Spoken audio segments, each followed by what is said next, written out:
dalam konteks pendistribusian dana zakat itu dari mulai orang sebelum lahir sampai dia mau meninggal kita juga urusin.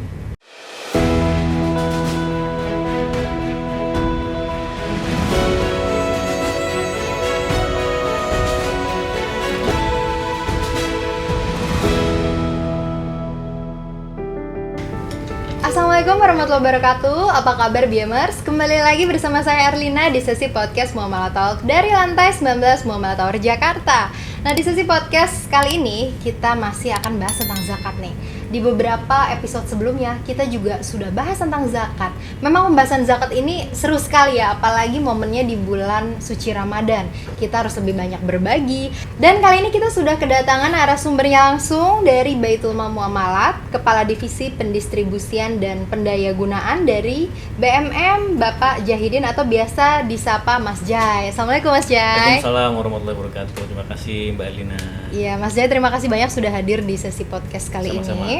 Kita masih akan bahas tentang zakat nih Mas Jai nih. Yes. Recover ya, kita mau tahu lebih lanjut nih karena pembahasan zakat itu biasanya seru dan banyak sekali ya manfaatnya. Di sesi sebelumnya juga sangat seru sekali manfaatnya seperti apa. Dan kali ini kita mau bahas lebih lanjut lagi nih. Apa sih maksudnya recover dengan zakat ya Biamers, biar lebih paham lagi. Nah, kalau gitu sebelum kita kulik lebih lanjut, kita mau kenalan dulu nih dengan Mas Jai. Boleh Mas Jai kenalan dulu dengan Biamers di luar sana.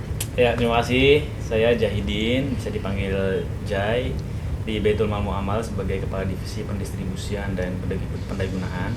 Jadi seluruh program-program yang ada di Baitul Mal Muamalat, baik yang charity, baik yang pemberdayaan, wakaf, itu ada di Divisi Pendistribusian dan Pendayagunaan di bawah tim saya.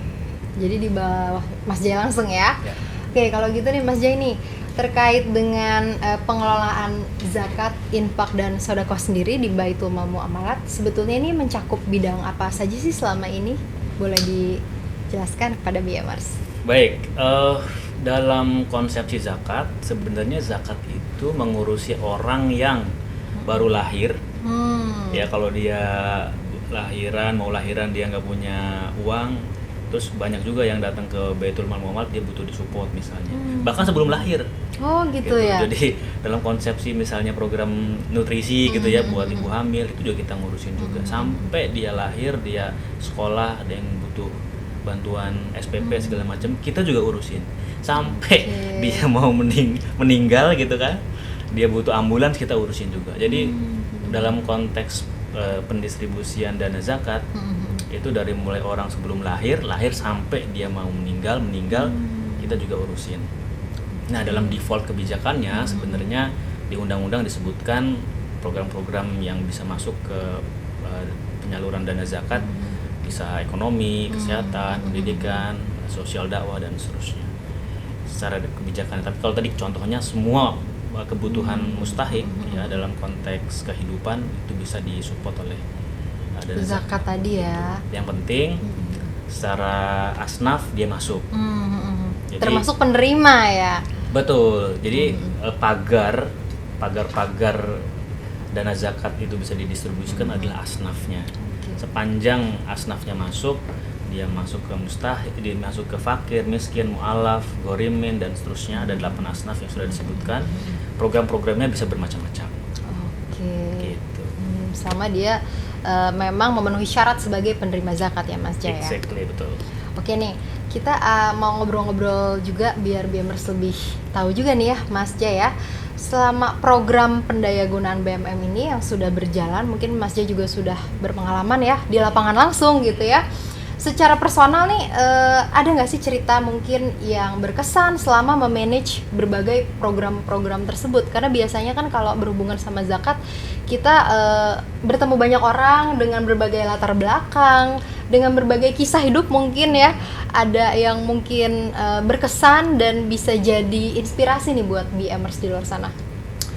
Pertama, yang paling membahagiakan kami tentu sebagai amil, dan juga tentu informasi ini kalau kita share kepada para muzaki itu sesuatu yang akan membahagiakan mereka adalah ketika seorang mustahik yang sudah diintervensi oleh dana zakat kemudian dia bisa bangkit, bisa naik levelnya menjadi munfik atau muzaki gitu.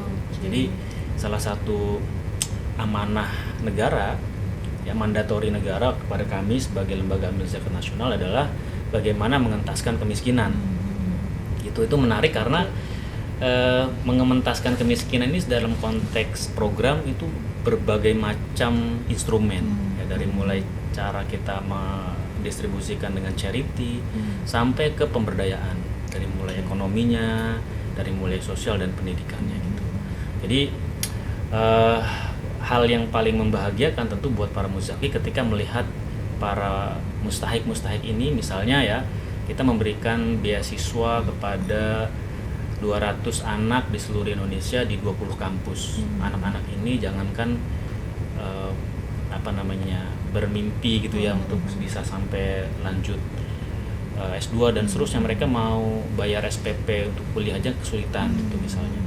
Nah, kita mengintervensi program beasiswa itu ternyata powerful karena nggak hanya SPP-nya, tapi dari sisi pembinaan-pembinaannya. Ada leadership-nya, ada jurnalistiknya gitu. Mereka juga sudah bikin podcast dan seterusnya, sehingga ketika mereka sudah lulus tepat waktu, mereka punya skill yang lain, kepercayaan diri, leadership dan seterusnya gitu. Nah, kelak ketika mereka sudah bisa masuk ke dunia kerja dan kemudian punya penghasilan, minimal mereka bisa memutus rantai kemiskinan di keluarga. Itu dulu tuh. Jadi ketika mereka sudah bisa memutus rantai kemiskinan di keluarga, artinya udah di generasi dia aja miskin itu ada gitu. Tapi anaknya jangan miskin lagi. Betul. Kenapa? Karena dia udah punya pendidikan yang cukup, udah punya penghasilan yang cukup. Gitu. Nah, kemudian setelah dia punya penghasilan, apa yang akan dia lakukan? Tentu dia akan berbagi lagi kan.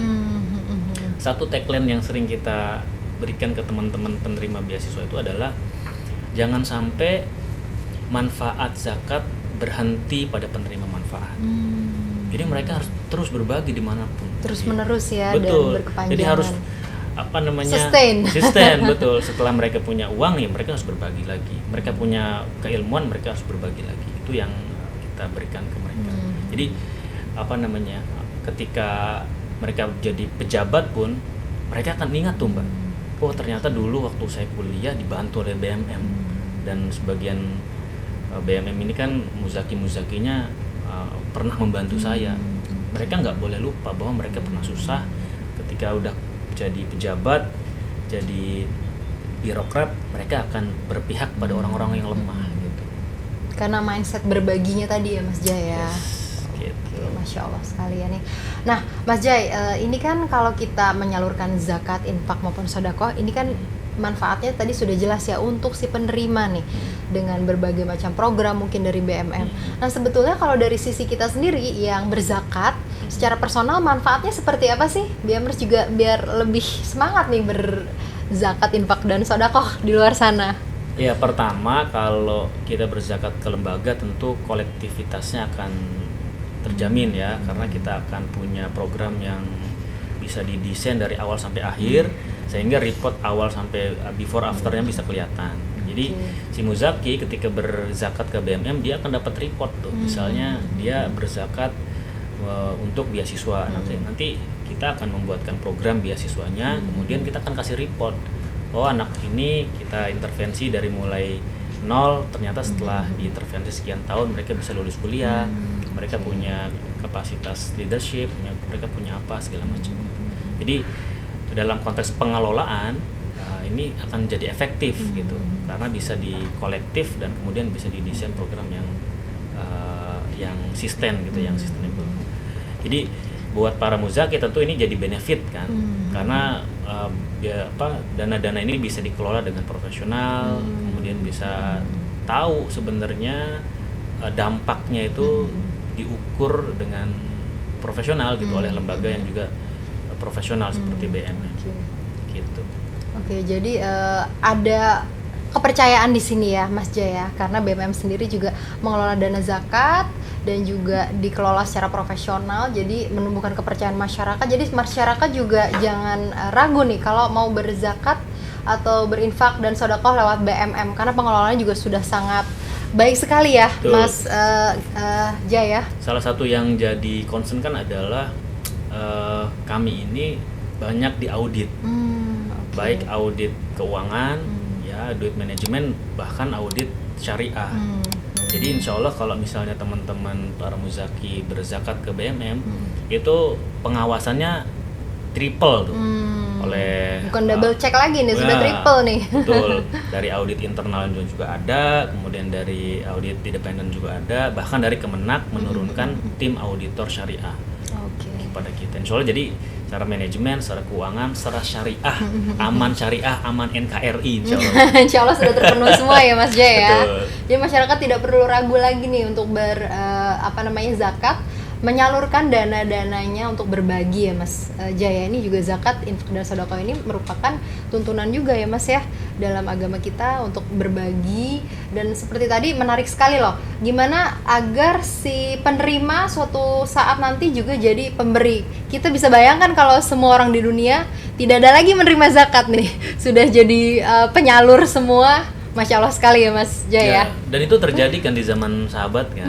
Jadi kalau tidak salah di zaman Umar bin Abdul Aziz, bukan sahabat, di zaman Sultan di Bani Abbasiyah ya, di Umar bin Abdul Aziz itu kesulitan untuk mencari para mustahik tuh, karena mungkin orang semuanya sudah punya kemampuan untuk membayar zakat sehingga kesulitan untuk mencari mustahik. Dan itu yang menurut saya ketika lembaga zakat dipercaya oleh para muzaki gitu, sehingga semua dana-dana zakat yang ada di Indonesia itu bisa dikelola oleh lembaga yang profesional, yang amanah, kemudian didistribusikan secara amanah, sehingga nggak ada istilahnya dana-dana yang tidak dikelola oleh lembaga yang tidak profesional gitu. Ke depan begitu.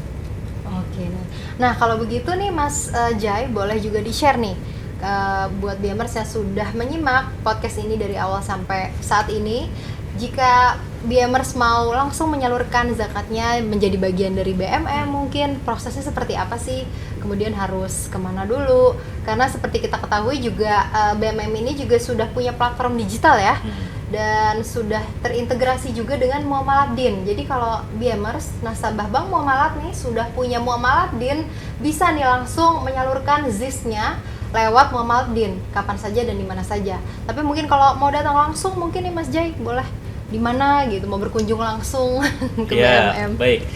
Untuk counter kami ada di head office, ada di Matraman di Jakarta Timur, kemudian di beberapa kantor perwakilan juga ada, misalnya di Bandung untuk Jawa Barat, kemudian di Surabaya untuk Jawa Timur, kemudian ada Yogyakarta, di Sumatera Utara, di Medan, kemudian di Makassar untuk Sulawesi Selatan, dan ada hub, ada 2 regional hub di Semarang sama di Aceh. Tapi pengalaman kami sekarang karena konteks juga pandemi ya, orang udah mulai migrasi dari bertatap muka langsung dengan cara online payment gitu. Jadi teman-teman para muzaki jangan ribet-ribet untuk datang ke kantor, meskipun kami tetap layani, tapi teman-teman bisa langsung membayar zakat, konsultasi, menghitung zakat, ya. Kita punya kalkulator zakat. Mungkin Mbak Erlina kalau misalnya mau tahu berapa sih dana zakat yang harus saya bayarkan untuk tahun ini, karena kan sekarang ini banyak orang yang suka bingung untuk menghitung dana zakat saya setahun ini berapa gitu ya. Ada persenannya dikali pendapatan berapa nih gitu ya. Teman-teman tinggal usah repot-repot, tinggal buka websitenya BMM, bmm.org.id, di situ ada kalkulator zakat, teman-teman tinggal masukkan berapa penghasilannya, masuknya ke zakat apa, ada zakat mal, zakat fitrah dan seterusnya gitu. Tinggal nanti kelihatan hasilnya ada berapa rupiah yang harus teman-teman bayarkan. Kalau misalnya ada hal-hal yang perlu dikonsultasikan, 24 jam kita siap untuk melayani teman-teman gitu. Apalagi dalam konteks Ramadan ini, giroh orang untuk membayar zakat tuh luar biasa ya. Gitu. Dari mulai zakat fitrah yang kecil-kecil sampai zakat mal gitu yang sifatnya besar-besar, kita insyaallah membantu teman-teman untuk memudahkan. Karena konsep zakat itu nggak sekedar bayar. Ada konsep yang namanya benar membayar zakat. Jadi kalau muzaki masih ragu, masih bingung, kira-kira benar nggak ya angkanya segini gitu ya. Jangan ragu-ragu untuk berkonsultasi. lebih yakin zakatnya karena sudah zakat itu terpenuhi. seperti sholat loh mbak. Iya. Kan zakat itu rukun Iya, iya. Islam seperti halnya sholat. Kalau sholat itu nggak ada rukunya nggak sah tuh kan. Iya betul. Ya enggak. Begitu Kalau juga sholat, zakat ya, betul. ada hitungannya. Jadi kalau sholat dan zakat cuma niat doang, tapi ada salah satu rukun misalnya yang nggak Kelewat misalnya. ya itu nggak sah. Makanya hati-hati, hati-hati untuk membayar zakat kalau tidak punya ilmunya. Silahkan berkonsultasi gitu. Nanti kami akan kasih tahu sebenarnya yang sesuai syariah itu zakat mal itu seperti ini, atau zakat fitrah itu seperti ini, atau yang lain misalnya fidyah ya, yang sering kan begitu ya. Betul. Misalnya ibu yang Ramadan ini banyak tuh yang datang ke BMM untuk membayar fidyah. Itu juga banyak konsultasi-konsultasi yang sifatnya seperti itu. Jadi menarik ya, bukan hanya membayar zakat saja, tapi BMers juga bisa teredukasi nih. Seperti apa zakat yang benar, hitungannya mungkin karena setiap orang punya penghasilan yang berbeda ya Mas Jaya, perhitungan zakatnya juga mungkin berbeda. Oke, kalau gitu mungkin ada tambahan lagi nih Mas Jaya buat BMers di rumah?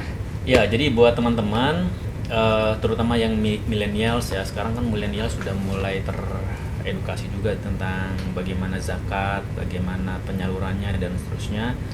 Insya Allah ini juga jadi bagian yang tidak terpisahkan dari seluruh stakeholders ya, teman-teman millennials maupun teman-teman yang kolonial gitu ya. Siapapun yang mau membayar zakat, siapapun yang ingin membayar infak, yang membayar wakaf, insya Allah BMM bagian dari civil society yang memfasilitasi teman-teman menyalurkan kebaikannya. Dalam konsepsi itu BMM juga siap untuk menjadi partner teman-teman untuk melaksanakan ibadah yang benar. Makanya dalam menunaikan zakat, infak dan sedekah, kami selalu menyediakan ruang konsultasi buat teman-teman untuk dilayani apapun permasalahannya. Gitu. Insya Allah BMM akan selalu menjadi partner sejati ya, partner setia buat teman-teman melakukan pembayaran zakat, infak, sedekah dan wakaf. Jadi BMers jangan ragu untuk salurkan dana ZIS kalian ke BMM, karena insya Allah sudah terpercaya dan juga bagian dari Bank Muamalat, sudah menjadi lembaga nasional yang punya banyak sekali program dan sudah terlihat sampai sekarang programnya juga sustainable sekali. Kita ya udah Mas Jaya. 22 tahun. Masya Allah ya, sudah 22 tahun, jadi insya Allah sudah sangat berpengalaman nih mengelola dana-dana zakat masyarakat. Oke, kalau gitu terima kasih banyak Mas Jai sudah hadir di sesi podcast Mama Latal kali ini. Kalau gitu saya Erlina dan saya Jai. Kita pamit dari sesi podcast kali ini. Assalamualaikum warahmatullahi wabarakatuh. Waalaikumsalam.